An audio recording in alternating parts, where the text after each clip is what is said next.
V zimnom období majú zákazníčky veľmi suché nohy, myslím predkolenie.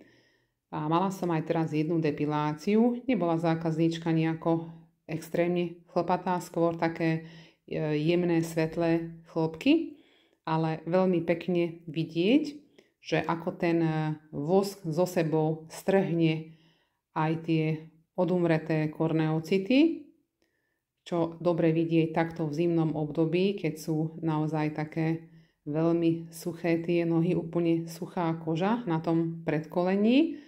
A neviem, či dobre vidieť na videu, ale krásne vidieť, že ako sú do toho vosku vlepené tie suché odumreté pleťové bunky.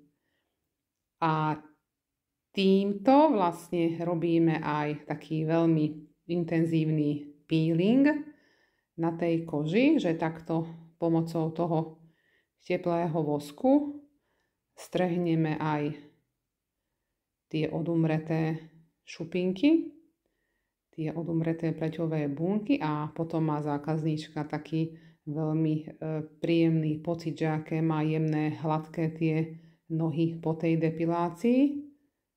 Tak naozaj takto veľmi pekne vidieť zalepené vo vosku tú odumretú suchú kožu.